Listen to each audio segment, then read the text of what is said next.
I call that they don't like to see you winning. They wanna see you in a penitentiary. I need me a little baby who gon' listen. Girl, I don't wanna be the one you ignorant. My mama told me, boy, make a decision.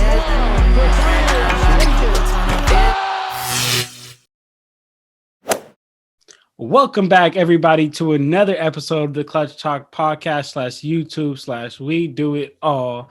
As always, I'm your host, John. Happy to be here. Junior, how you doing? Doing good. Happy to be here again. Always fun. That's what's up. We got a real special episode today, y'all. And, because we had a real special episode, we got to bring a real special guest, man. We had to throw it all the way back to high school, man. This has been my dog since freshman year of high school. My guy, a walking bucket right behind me. But this is my guy, Colby, man. Colby, let the people know how you doing, man. Man, no, I'm happy to be here. It's John's podcast, so I'm not going to say, I won't embarrass him. Whatever he wants to say, he can say. But yeah, I'm happy to be here. Talk to my guy. I remember him coming over freshman year of high school before football games and everything, so we go way back. It definitely. And for the record, Colby is another collegiate hooper. This is our second collegiate hooper on the podcast. Colby plays at Chico. How's that going, Colby? Good. No season this year because of everything going, on in the world, but can't only control what you can control. So looking forward to coming back next year, playing and stuff. Had a really good season the year before. Made the NCAA tournament, but was cut short. So we'll have a lot of guys back. So we're looking forward to it for sure. That's what's up. That's what's up. And we talk about rookies of the year today. Are we going to be talking about you one day, Colby, or what? Yeah, we'll see. It's a special rookie of the year class because I played against a couple of the guys in the conversation. So we won't get into what happened when we played them, but we can get into the point that I played them. And then you worked them, right? That's for a different story. Man, that can be a different podcast, but we're not going to get into too much detail on this one. Definitely. But all right, y'all. So today, y'all, we got the top 5 rookie of the year candidates, and we thought who best to bring on, but the upcoming rookie for the 2023 draft, Colby Orr. Yeah. Man, I agree. I'm looking forward to it. I mean, good. I've been able to watch some basketball. Being at school, it's kind of tough, Not at home, so I don't have the luxury TV that I get at my parents' house and everything. But I've been following along. I played a lot of fantasy basketball, so the rookie class has been.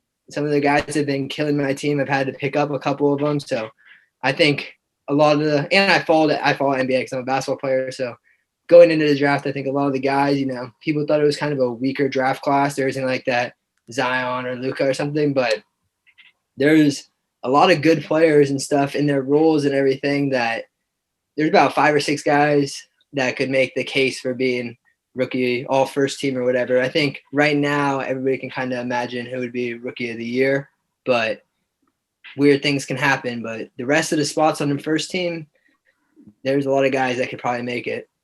Definitely. For me, when I was making this list, like 2 through 5 was really a toss up. 1 was the only one that I definitely knew. 2 through 5, I had to look at the stats and really kind of compare because it gets close. It gets close. And I only think for me, honestly, there's only like 3 players that for sure make this list. The other 2 are real fringe. Like you could definitely go another way. Yeah, and then you throw in guys like Anthony Edwards, who's obviously ridiculously good and everything, but Minnesota is the worst record in the league.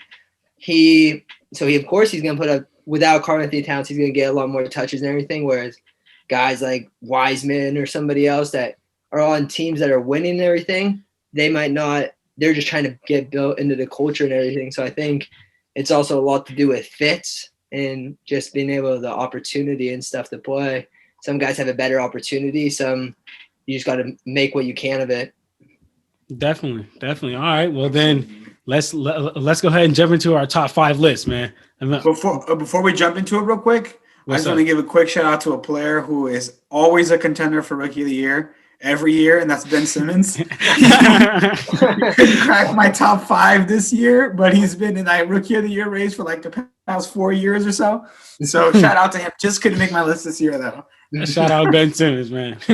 But all right, man. So I'm gonna go ahead and kick off my number 5, and then if you guys want to go ahead and talk about your number 5 after that. But for my number 5, man, I got an outcast choice, man. I went with Sadiq Bey from the Pistons. Right now, averaging 10 points per game, 4 rebounds, 1 assist, shooting 88% from the free throw line, 40% from 3, and 41% from the field. Sadiq really, he really is an eye test player, man. Like he's an elite defender. Every night he takes the challenge on guarding the other team's top player, and he's just one of those players that you absolutely love him when he's on your team. He hustles after every loose ball, after every rebound, doesn't take plays off. And Sadiq Bey really is like your perfectly imagined role player, right? Like when you think of a role player, or at least myself, like I ask myself the question, like, what do I want in my role player? I want somebody that could play defense and that could shoot. And Sadiq Bey do both of those, man. Very good. He shoots, as we saw, 40% from 3. And he really does understand his role. You know, he understands that he's not the star of that team, but at times he needs to take initiative and do what Sadiq got to do, man. So that's why I went with Sadiq and my number 5, man. But Colby or Junior, go ahead. Y'all talk to me about who you guys got number 5. That's a good pick, honestly. I thought about him. He eventually didn't make my top 5. But that's a good pick. He probably wouldn't even have been my 6th pick, but I definitely consider him. But for my 5th pick, actually, I went with Emmanuel Quickly. So he's been solid this season, except maybe for recently. But aside from the last few games, like 4 or 5 games, he's been solid. He's put up good numbers at 12 points, 2 rebounds, 3 assists. He's got 39% from the field and 37% from 3. But along with those numbers, and Julius Randle, he's one of the reasons that the Knicks are overachieving right now. Like they're 6th in the East, which is higher than what I expected them to be. And now with Derrick Rose on the team, that's been less touches for Quickly, and he's struggled over the last few games. He's actually shooting 12% from the field. So it's a pretty steep drop-off, only putting up 7 points a game. So because of that, I dropped him the 5th. I initially had him in 4th, but I dropped him the 5th. But it was really close, 4th and 5th. And I really only gave him 5th. I only gave Quickly 5th spot because of that recent, kind of slump in form. But honestly, if he can find the success that he was having before Derrick Rose came, he can climb this list maybe a little higher. I don't know if he's, competing with probably our number 1 guy, but he could definitely climb this list a couple of spots. And it's only really a matter of time before he meshes with D Rose, because D Rose is new to the team, So give him some time to mesh, and I think they'll all kind of start to find their footing a little bit more. So that's why I got him 5th. Yeah, I mean I was thinking about him. He's definitely for maybe 5th, 6th, 7th, somewhere in that range. I think this isn't my number 5th, and I don't know his stats. His name is Malachi Flynn. He's a backup point guard for the Raptors. I knew somebody that played against him in high school and everything, so I kind of knew who he was in college and remember him killing it at San Diego State. And then I've seen news about him, and I was like, man, this guy is good. But my number 5 is Peyton Pritchard. I mean, I think there's a lot of people you could have gone with at number 5. The top 4, in my opinion, are pretty, depending on the order. I think you could change it up maybe, but besides number 1, 2, 3, and 4 can change. But my number 5 is Pritchard. I remember in the beginning of the year, Kemba Walker was out, and so I think Eric Bledsoe, not Eric Bledsoe, Jeff Teague was a starter for the Celtics, and was just not cutting it. And Pritchard was coming off the bench. I know I think he had one game he had 20 and 10. And I mean, you're on a team with Jason Tatum, Jalen, like a lot of good dudes, all-stars and stuff. So being able to come in off the bench, undersized, but be able to play your role, take care of the ball in the clutch, play defense, hit open threes. Like he was doing a lot of good things. And I think that's kind of when I was talking about an opportunity, you're not going to come in as a rookie. I don't think somebody like Anthony Edwards could come in and play with Boston super well because he's same position. He's an explosive scorer. Tatum and Brown are going to get most of the touches, but Pritchard kind of came in and knew his role to take care of the ball, hit the open shot, pick up the other player full court and stuff. And I think, especially when you get to NBA, there could be a lot of egos and stuff just because everybody's used to being the best player. So finding a young guy to come in and be like, I'm just going to buy into to do what the team needs. I think that's important. And Pritchard kind of filled that role. And Kemba Walker hasn't been playing well. They know they have a young, nice backup point guard coming off the bench. Maybe he's not good enough to be their starting PG, and who knows, maybe he'll end up becoming good enough to do that. But it's nice knowing you have your rookie pick coming in, giving you, I think he's averaging 10 and 4 or something like that. But come in and at least stats aside, he's going to buy into the culture and stuff. And outside the top 4, I haven't been super impressed with a ton of the rookies, like scoring numbers and everything. So I was looking more at number 5, like who is the best culture fit, who looks like they're making their team better. And I was, in my opinion, probably Peyton Pritchard. That's a good way to look at it. I like that. Really think about it from that angle. Like, who makes a good fit for their team. That's for sure. That's a solid pick. That's not who I would have expected. So that's definitely a solid pick. Yeah, he's definitely. That was my sneaker pick. When I first watched him in like the beginning of the year, I was like, like he's good, but like I don't know. I just never like loved watching him as a player, even in college. But then like you start watching him, he just gets out, like he just competes like really, really hard, and it's like it's inspiring to watch because when you get there, and I'm not saying anything about Tatum or Brown, they don't compete, but I mean these guys are gonna give you 28, 7, and 6. Like they're not the type of guy to most likely dive on the ground for every loose ball. Like Pritchard's picking up Kyle Lowry full court, like he's gonna go head to head with him, even if he is an NBA All-Star, NBA champion. So you got to respect it and everything. And then who comes in when his number's called is ready to hit back-to-back clutch threes, take care of the ball. Like, I don't know. You can't ask for much more, especially for a late pick. I think he was picked last pick in the first round. So it's like, man, it's a steal. It's a steal. That's a steal. That's a steal. All right, definitely. Talking about a steal, I got one in there too, but we'll get it. I like that. I like that. I like your number 5, Colby. All right, so let me go ahead and move on to my number 4, man. And I'm gonna go with the big man over here in the Bay Area, man, James Wiseman, man. Right now he's averaging 12 points per game, 6 rebounds, 1 block, shooting 40% from 3 and 50% from the field. Leads all rookies in blocks and rebounds. But man, like one thing I had to bring up was the fact that James Wiseman is 7'1" with a 7'6" wingspan, and he is athletic as heck, man. Like, and when you pair that up when the pick and roll, I always talk about this on this podcast. Like the NBA league is a pick and roll league. Pick and roll is heavily used in every single offense. If you have him as the roll man, you could hit him on a roll with a lob to the hoop. He could fade out. He could fade out from the screen, and he could hit a jumper. As we've seen, he shoot 40% from 3. And on the defensive end as well. If he plays the drop coverage on the pick and roll, he's so long and wide that whatever room whenever someone goes by him, he could drop and get back to the hoop. And when we talk about modern centers, man, like at least to me, like what do I think when I think of a modern NBA day center? I think of a center with handles and that can shoot. That is exactly Wiseman. And another key factor that helps Wiseman Rookie of the Year stock is, he's a good paint defender. He struggles a little bit in the perimeter, but he's definitely a good paint defender, and he allows the Warriors to be able to allow shooters to run shooters off the line because they know they got Wiseman inside. And then my next point, I want to say this, but I want to give a little disclaimer before I say this. He does not have nearly the talent of the person who I'm about to say, but he doesn't have nearly the same talent because this person I'm about to say is Baby Goat. But Wiseman reminds me of a mini AD. I promise you, he reminds me of a mini AD, and he has so many of these traits that I seen in AD when AD was coming up, and it kind of scares me because I'm like, man, the Warriors was just good, so now they just got an AD, like what's going on? But the reason why I had to put Wiseman in 4th place, man, into my 4th spot is because he fouls way too much. He does lack like basic center like IQ. There's many times where I've seen Wiseman come out of the pick and roll when he gets the ball, he don't really know what to do. Like he can't react to the defense.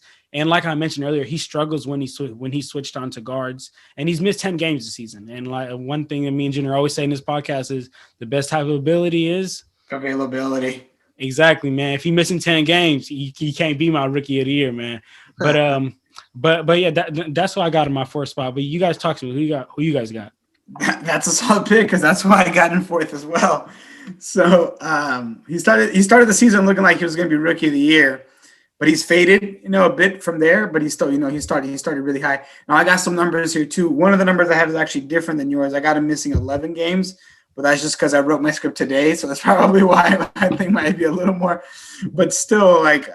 He's got solid numbers, 12.6 rebounds, a block and an assist. He's a very solid defender. Like I said, not as much on the perimeter, but definitely in the interior. The reason he fell to 4th place, in my opinion, is he's lacking in one category compared to the other candidates in this list, which is the best type of ability, which is availability. And that's the 11 games he's missed out of the 33 possible games. Still, fourth place is very respectable. To be top 5 in any award in a competitive league like the NBA it's a big honor, especially when you're making the clutch top 5. That's not just for anybody. For real. No, it's not for anybody. So for sure, you pretty much hit all the points already. He's like he's got the potential to be an Anthony Davis type of player. And even if he doesn't get to Anthony Davis level, even if he gets close, that's a great player still, right? So I'm excited to see how he's going to pan out. It'll be interesting to see how he's going to fit in that Warriors team. By the time, he starts hitting his stride, is the Warriors team still going to have, Steph and Clay, probably because they're like, the cornerstones of the Warriors. But, what's going to happen is Steve Kerr's still there. So it'll be real interesting to see. Is KD going to come back? I'm sorry? Is KD going to come back? It's gonna be interesting to see how that's kind of all pan out. But back to this season though, like I think if he can get to where he was in the beginning of the season, he could be competing with who I got in first place for Rookie of the Year, just because he started off the season really, really hot, right? So I think that it's just him missing these games now kind of hurt him a little bit. But when he got back on, he kind of looked like he didn't miss. He wasn't missing many steps. So that's why I got in fourth. You hit most of the points. So that's I got Wiseman in fourth. What about you, Colby? Yeah, so I actually don't have Wiseman at fourth. I have him a little higher on my list, but I'll argue my points later. Who I got in fourth is Anthony Edwards, which I'm sure a lot of people have higher up and stuff. And no knock against Anthony Edwards. Probably the best behind maybe Wiseman, best athlete in the draft. Man, really good score and stuff. Started the year kind of slow, but has really kind of picked it up as of recent stuff. He averages 14 points per game, 4 boards, 2.5 assists, shooting 37 from the field. But the reason I got him in fourth is because guys like Wiseman and stuff, their team's records, number one, I think at the end of the day, they are rookies, but Anthony Edwards, Karl-Anthony Towns, I don't know how many games he missed. I feel like he's barely played this year. Man. D'Angelo Russell is like, I haven't even heard anything about him this year. He's definitely not the Brooklyn Nets D'Angelo Russell or anything. So right. Anthony Edwards has a lot of room to kind of grow and learn and stuff. And their team's terrible. It's not his fault or anything. Like no rookie is expected to be turning the franchise around really. Except LeBron. Yeah, except LeBron. Besides that, nobody's gonna expect a rookie to come in. So I think him putting up good numbers shows like how talented he is and stuff, but guys that I'll talk about later, their teams are also kind of succeeding with them putting numbers up too, which I think is kind of is more important to me, just because I think if your team, it doesn't matter if you put up 50 a game, like if your team's 2-30, it doesn't right. Congrats. We'll just let you score your 50 and then move on to the next game. But I think he is kind of I don't want to say Dwayne Wade, but I don't think he'll be as good as Dwayne Wade, but reminds me of that type of player, like a 2-guard that's really bouncy and stuff and could be a really good defender. He has a but a good jumper, but I don't know. It's something like it's something that doesn't sit right with me. It looks different. It looks different. It goes in though, so I can't say much about it. But in this league, you got to be able to shoot the 3, at least have him respected. And I think if he gets to the point where people have to kind of, not like Steph or Clay, but if he pump fakes, they kind of have to bite on it. With his explosiveness and stuff, he'll be an unbelievably tough person to stop. But goes back into my thing about fit is, I don't know, Minnesota's had 3 number 1 picks in the last 6 years. Wiggins looked horrible until he got to Golden State. Now he looks really good. Right. Towns has looked good. He has family issues and stuff right now, so no one can respect him and everything. You got to take your time, and he got COVID or whatever. But not a lot seems to be good coming out of Minnesota for picks. So maybe later on he starts in Minnesota, and later on in his career he'll get somewhere and look like maybe a DeMar DeRozan type of player and stuff. But I just don't see him leading Minnesota necessarily. Minnesota's going to be getting a number 1 pick again next year, so it's now we have to go to the next Anthony Edwards. What kind of happens to him? Does he fall out of the picture? Is he still their guy? And so I think it's tough going to a team that always has the number 1 pick, because every year it's oh, no, this is our new guy. And it doesn't give him the chance to grow and stuff. And you want to build, if it's your guy, you want to build around him. So maybe you go get a big guy next year, but if you're the number 1 pick, the top 3 guys for next year's draft are all guards. Like, are you really just going to pick a random big guy to build around Anthony, or what are you going to do? So I think he has good numbers, but his team isn't that good. And I think he has a better chance to showcase out, like go out, because if he messes up, all right, well, we already suck, so it doesn't matter. Whereas some of these other guys on the list are in playoff contention. You know, if I go out and I mess up a couple of times, like if my team loses, especially a guy like Wiseman, where in the West, it's so competitive and tough to get into the playoffs, like one bad game could end up really costing you at the end of the year. But if you don't got to worry about it, of course you're going to go out there and, you know, start playing better because he doesn't have any pressure. So I think I take that into consideration, but he could easily be the most talented and athletic player in this rookie draft class. But right now he's at number 4. And if the Timberwolves were just a little bit better, he'd be higher, but seems like they're an automatic win for everybody right now. So yeah, no, absolutely. That's a good point. Honestly, it gives him more like freedom and the green light to kind of be able to do what he wants to do. Yeah, I mean, and I hope maybe he is the guy to turn Minnesota around, but they keep getting number 1 picks and they keep on never making the playoffs. So at some point it's like these guys go there and put up numbers, but would you rather have the guy that puts up 37-6 every game, but his team is 10-60, or a guy that's, you know, maybe he's only giving you 15-5 and 4, but he's going to come down and never going to turn the ball over. He's going to play good defense. He's going to be a good teammate. I don't know if Anthony Edwards is a bad teammate or anything. I'm just saying, like, you know what you're going to get from that guy. He's going to buy into your culture. I'd rather have that guy just because it's easier to build a team with guys like that than it is like, oh, the guy that's like, I'm going to get mine. And then if you build everybody around me. And James Harden's my guy. And it's kind of like, how it was in Houston and everything. Like, I'm going to go out and get mine. PJ Tucker never shoots the ball unless he's wide open in the corner. Like, obviously that's not the recipe for success. Unless you have a guy that's as good as Harden, which I don't know. There are not a lot of those. Yeah, definitely, Colby, and I like how you bring in the point of buying into the culture, because you know that's definitely big in the league. You know, that there's guys who come into the locker room and just simply because their ego, they don't want to buy into the culture, and that ruins the entire team's season. So I definitely like how you bring that up, Colby. Good point, Colby. Man, it's tough in the NBA too because it's not even their fault, but you get a lot of guys that I'm the best player in my high school. I go to Duke or some big Power 5 conference school, and then I'm the best player there, and I come to the league, and now everybody on my team is from Duke. Like, yeah, trying to put your ego aside and be like, everybody's as good as me, and dudes are 15 years older than me. Like, they're not just gonna come in here and let some 18-year-old like, you know, push me around and stuff. But if you can buy into that and show that, you know, you everything, like, you know, I'm here to help us win, not here to be like, oh, like, get you guys out of here and stuff. Like, then it's a different discussion. Definitely. I like that. All right. Well, since Colby over here getting on Anthony Edwards, I might as well join in on the fun, man. My number 3, I got Anthony Edwards, man, and I think Colby hasn't said his number 3 yet, but our 3 is probably flip flop or 3 and 4. But Anthony Edwards, man, like Colby hit everything on the nail, man. 14 points per game, 3 rebounds, 2 assists, 31% from the field, 31% from 3, 37% from the field. But one thing that I did want to bring up though is that, like how you mentioned, Colby, he's got his scoring up of recently, and he's second in rookie scoring. But that definitely is impressive because like he really is like the third option on this team, and he's second. He's the second leading scorer right now among rookies. And Colby right here, right on my list, I have D Wade type player. So that's crazy that you said that, because he is a slasher. He's got that scorer mentality. He really does remind me of D Wade. And like how you mentioned as well, Colby, the man is athletic. You know, he's 6'4", 225, 6'9", and just bouncing out the gym. I mean, I'm sure everybody saw his dunk, whatever, on that dude on the Raptors. And yeah, it's like, I think.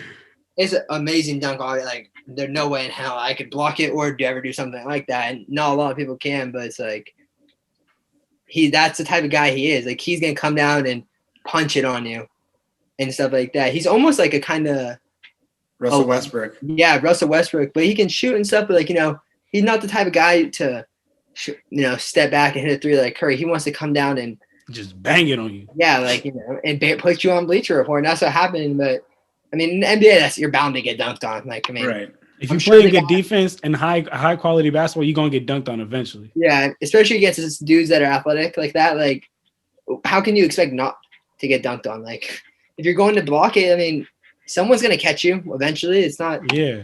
and so I think it is what it is. But yeah, go ahead, keep going. I just want to say that point.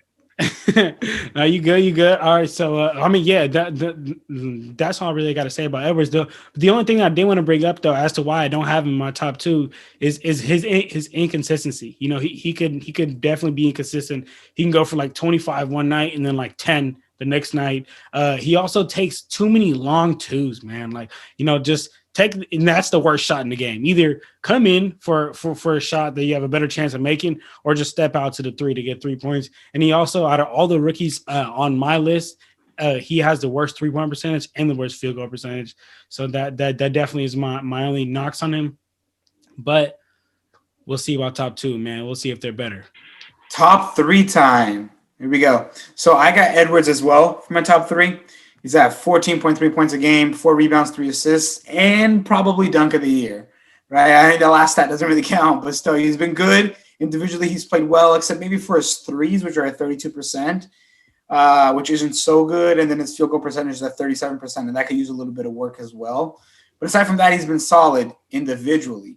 Team-wise, it's a whole nother story, right? So the Wolves are last in the West, as we've discussed, 7-26. They have a better squad than to be in last place, and that's what makes it tough. But I do have to cut them some slack since they missed Cat for most of the season and D'Lo for extended periods of time as well. So, you know, like Colby said, Edwards has been given the green light to go, and he's been going. You know, he's second in rookies in scoring. He started 16 of the 33 games he's played in, and he's definitely setting himself up to create. Maybe we're going to see how they have to pan out, but maybe making a big three in Minnesota, right? If D'Lo kind of steps up a little bit more, if Anthony Edwards develop, Cat's already a superstar, right? So it's only really D'Lo and Edwards that step up. But then, you know, Kobe brought up a good point. What if they get the number one pick again, which they probably will? Then they're going to have a big four. How are they going to be able to fit everybody, you know? I remember when the Lakers were going through their slump, they had D'Angelo Russell, then they got Brandon Ingram, and then before they got Lonzo Ball, they had to trade D'Angelo Russell. So it's like, who's going to get shipped out of the door? Who's going to stay? You know, so it's definitely something that is going to be kind of something that just keep an eye out for, a situation to watch for the next few years, because you just load up on number one picks and you don't have, you know, a player to go to. You don't have a foundation. You just basically like a revolving door of good players, but that just don't live up to any potential while they're there. So it's a tough situation in Minnesota, but I guess it's better to be there than in, say, Sacramento, where they just keep missing on picks. They get high picks and just keep picking wrong players, unfortunately, except for De'Aaron Fox. But maybe they made a good pick this year. We don't know. We'll see what happens.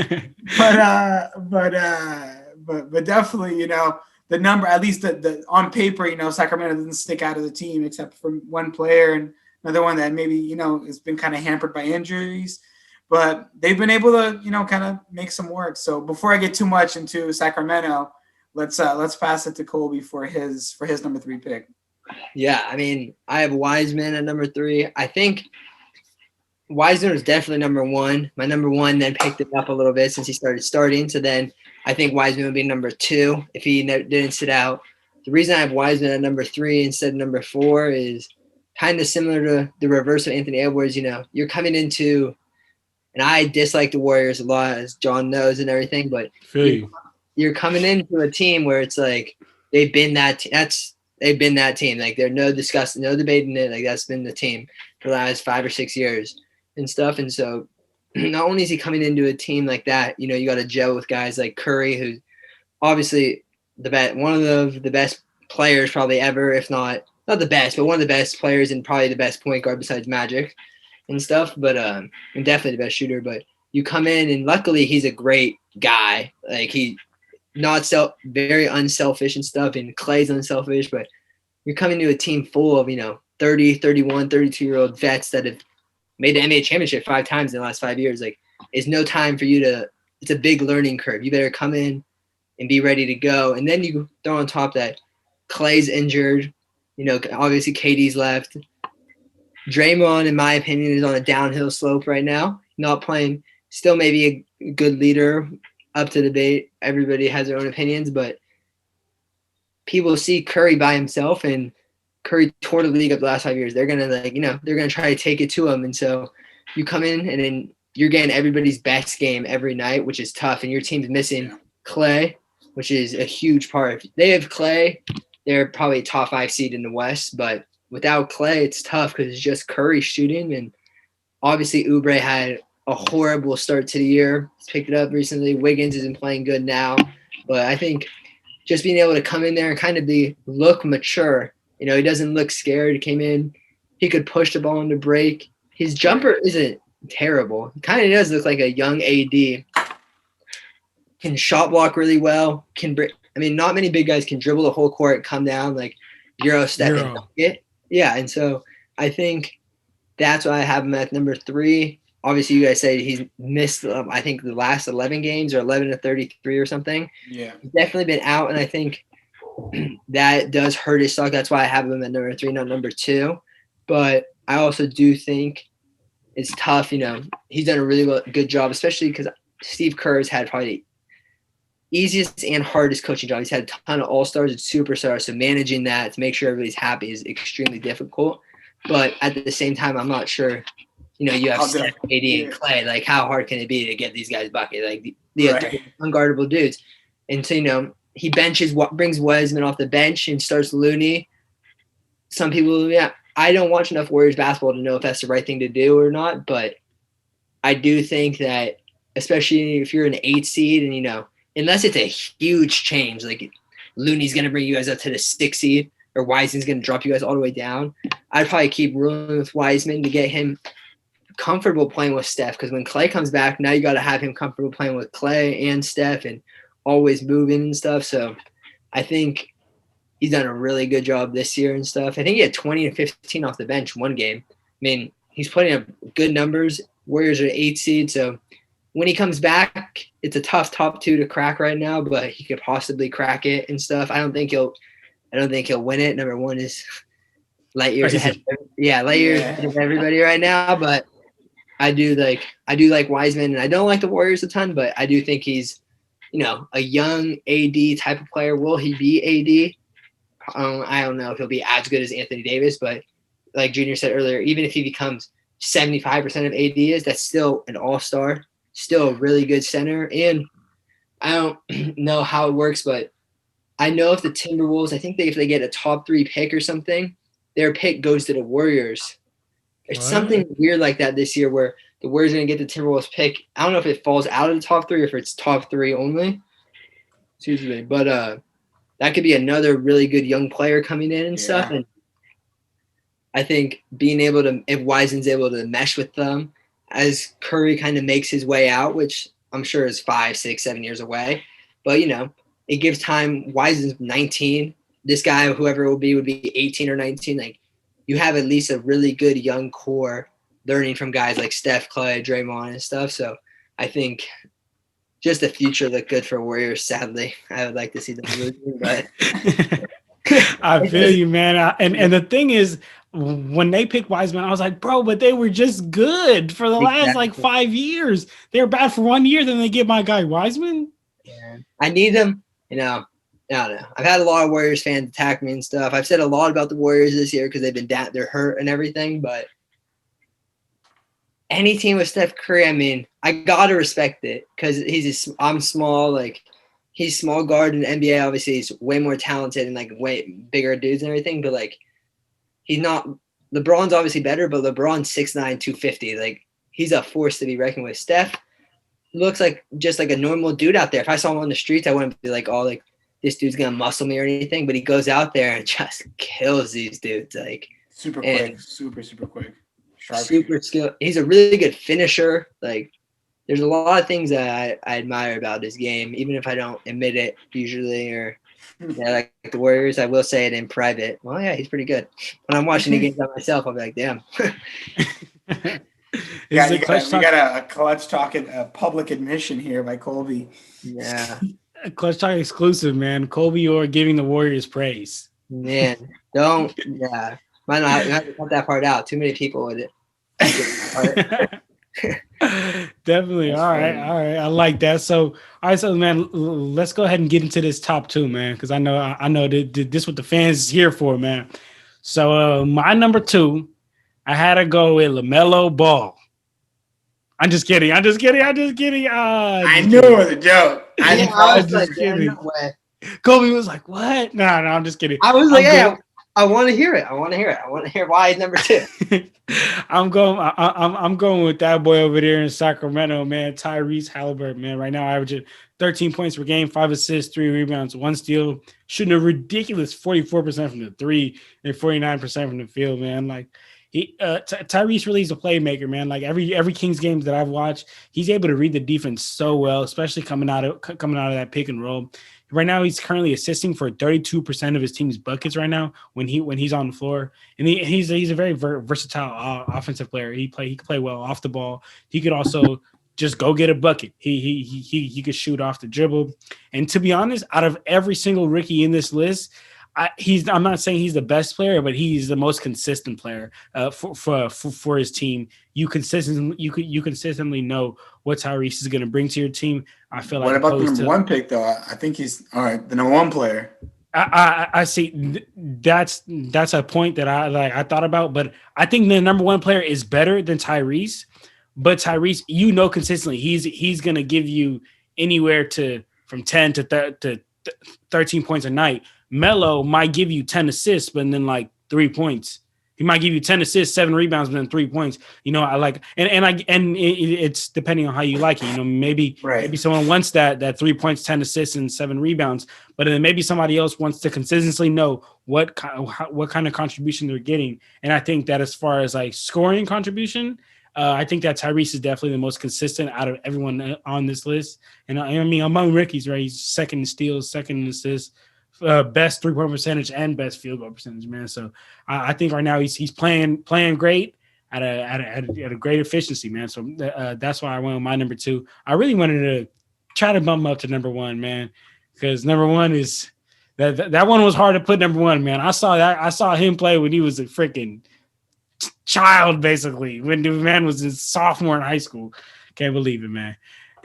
Can't believe you were watching him. What are you, LeVar? No, I'm not like I'm proud of him now. Like damn, like where did the years go? Like that's what I'm looking at. Yeah. But yeah, man, that's why I got him my number two. But you guys talk to me about your number two. Yeah, Halliburton as well.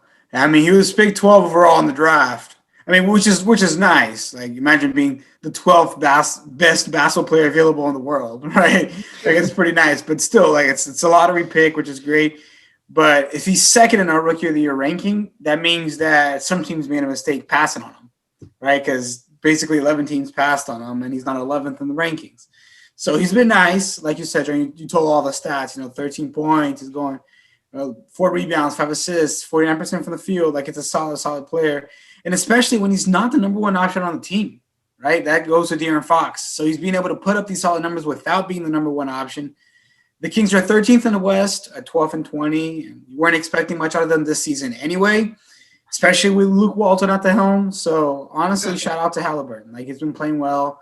I mentioned a future trio in Minnesota.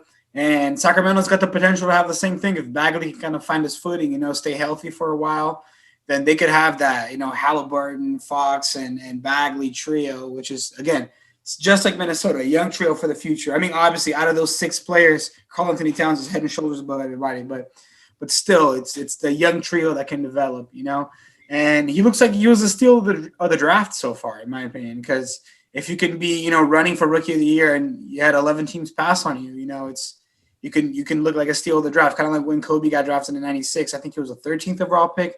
I mean, it's 12 teams passed on him, right? So it's like you don't have to be second round to be steal of the draft. And I think that, 11 teams passing on somebody who's potentially going to win, probably not because of LaMelo, but potentially has got a chance of winning Rookie of the Year.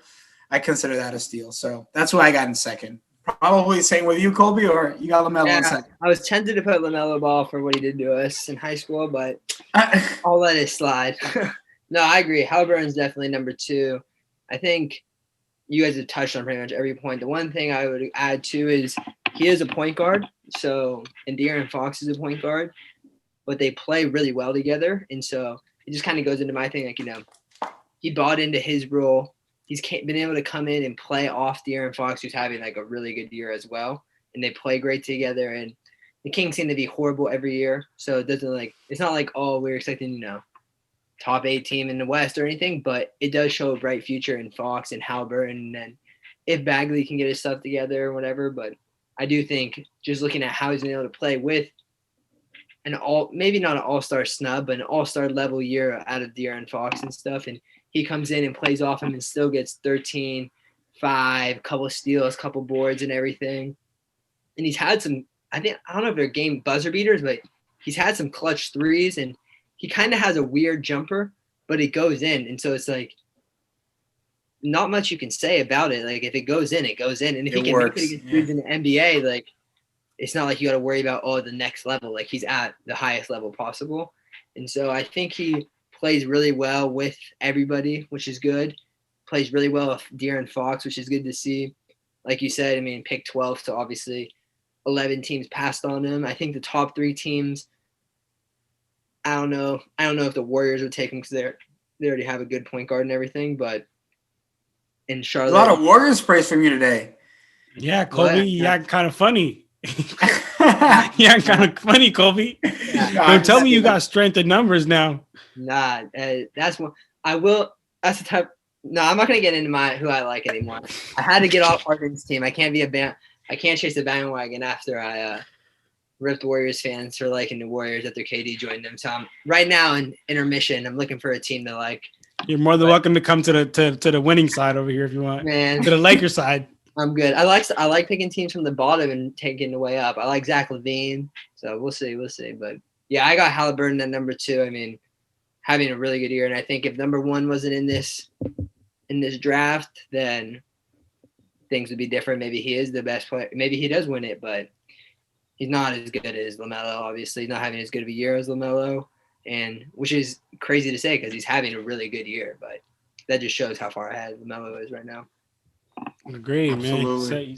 Said it perfect, man. So let's just talk about our consensus. Number 1, LaMelo, man, that ball boy. Man, right now it's crazy, y'all. Like 14, 6 and 6 on 35% from the 3 and 43% from the field. And he's actually only averaging 2 turnovers per game, which it's actually impressive for the fast tempo offense that he plays. He plays a ridiculously fast tempo offense. So for him to only have two turnovers is impressive. He leads all rookies in scoring, assists, steals, second in rebounding to Wiseman. Man, he really does it all. He's had 1 triple-double, 6 double-doubles this season. And one stat that again I have to give a disclaimer. He doesn't do it at the same level as this person, but it's like he kind of does it along those lines. He has potential to do like that person.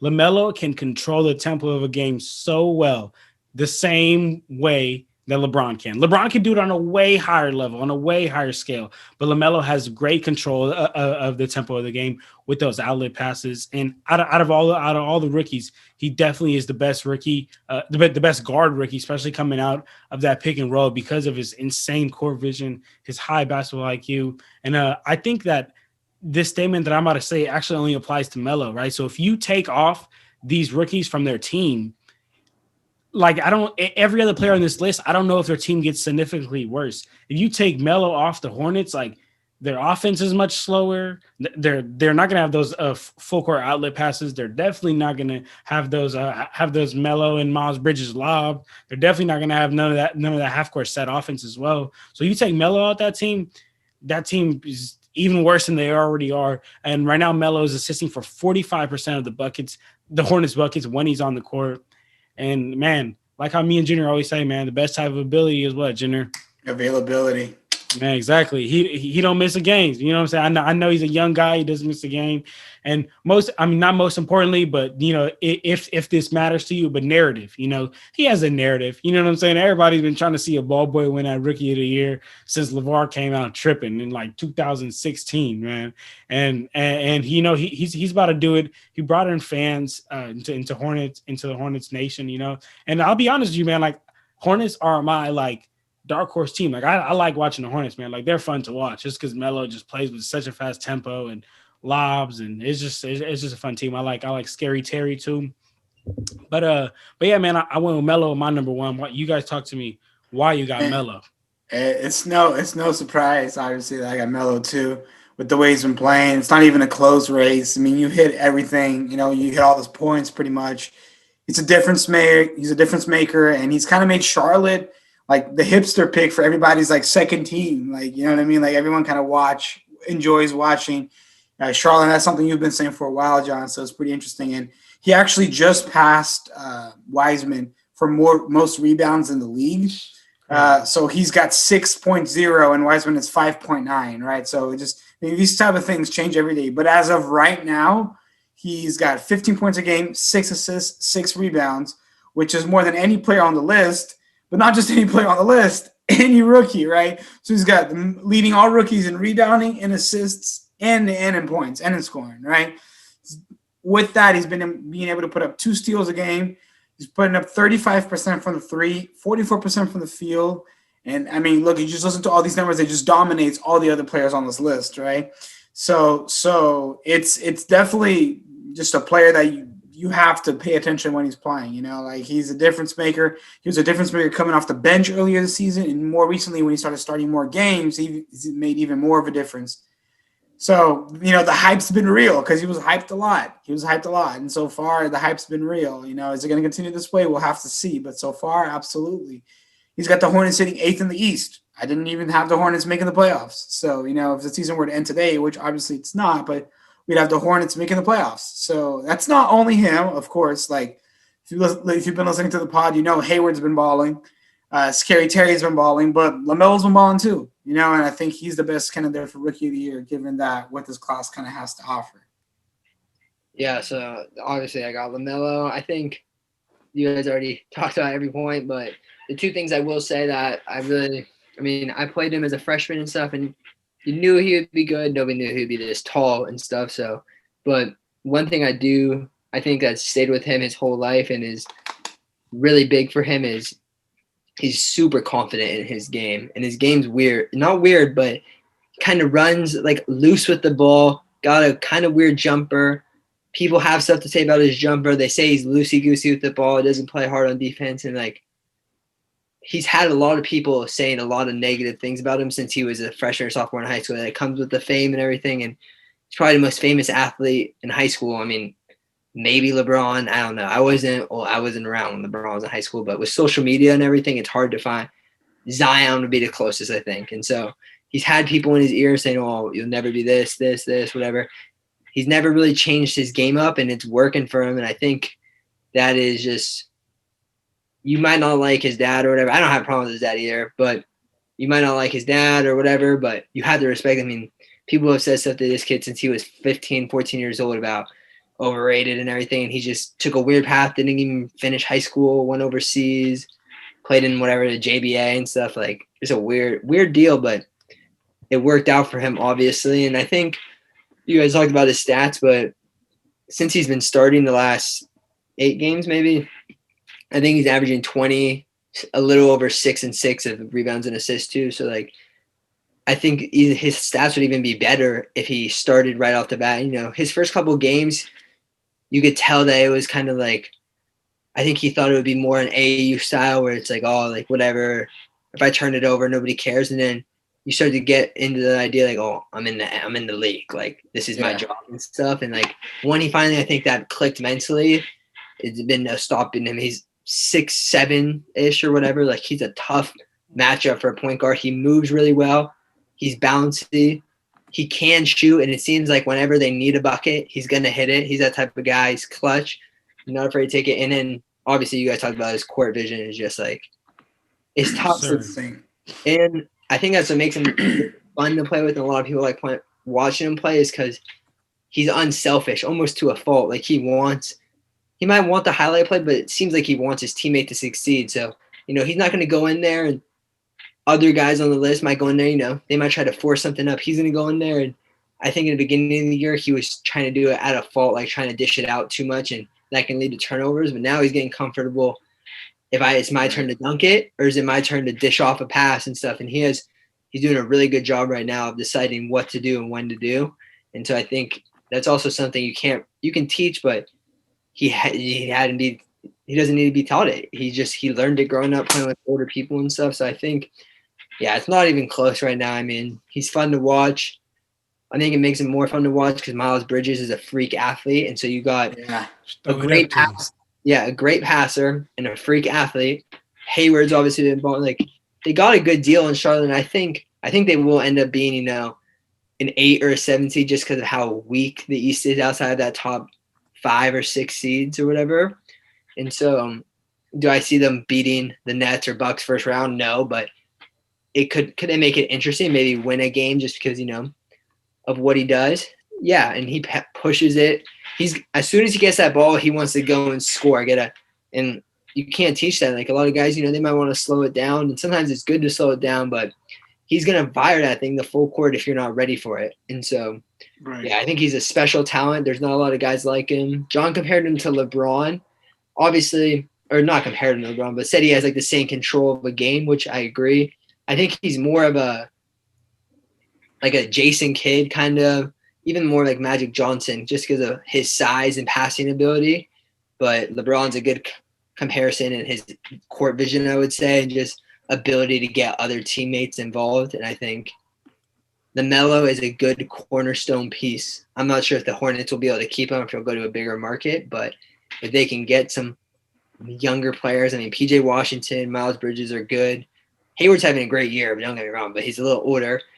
I would even maybe consider trading him to get some young, good wings or big guys if it opportunity presented itself, to build around LaMelo and stuff and get a really athletic team and then see what you can do.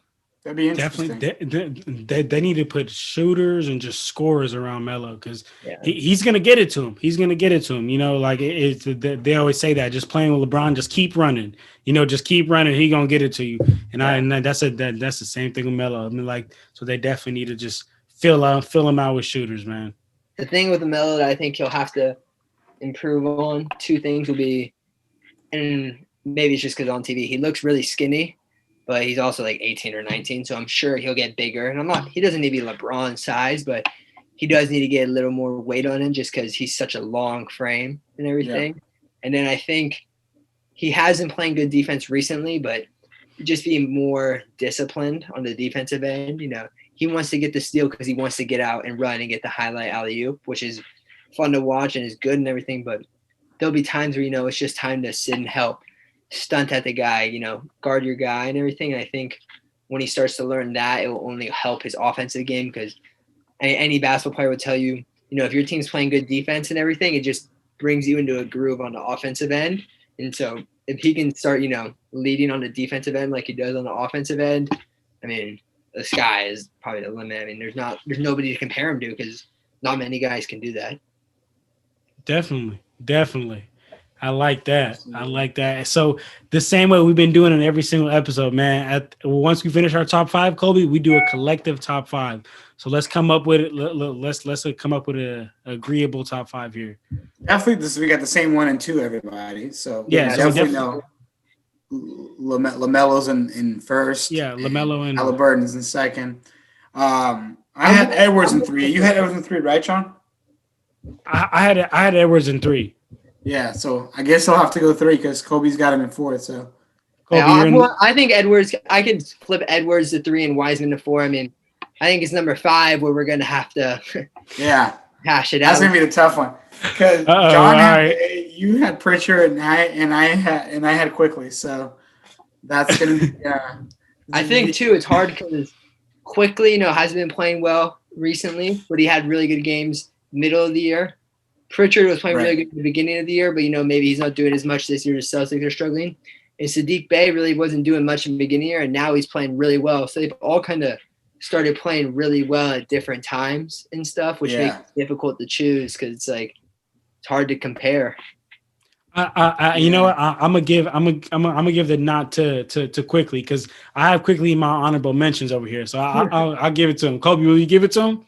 Yeah, I'll give it to Quickly. I mean, he's definitely – I had him at number 6 for sure. I think couldn't go wrong. He's been playing well, so it's I think once he just figures out how to play with Rose – and I don't think Rose is the type of guy to be, difficult to play with or anything either, but just when he gets – rookies going slumps and stuff, so I think it's it's nothing to worry about. And what he's been doing the last couple weeks can overshadow his recent couple game struggle and everything. So, and it's all temporary too, like when Derrick Rose kind of meshes with the team, I think everything's going to kind of fall into place. Yeah, and the Knicks, nobody expected the Knicks to be good. And granted, a lot of that's due to Julius Randle, but without Quickly and guys like that, your team's not very good.